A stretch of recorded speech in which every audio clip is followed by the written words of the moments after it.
All right, Dr. Campbell, the Hammond Doc. Okay, this is the Leslie motor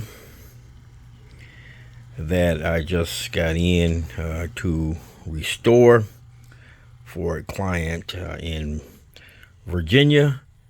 And if you go back and watch the previous video regarding this motor, you'll recall that, or you will see that the motor was making a lot of noise. But listen to it now. Of course, I cleaned it,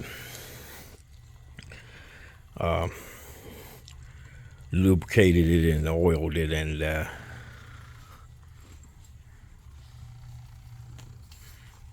now she's running quietly as she should. And so this motor is ready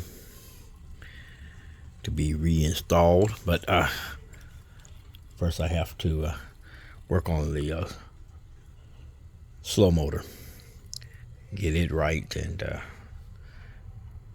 then we'll be ready to move forward to put it all back together. All right, till the next video, Dr. Kemp, the Hammond Doc.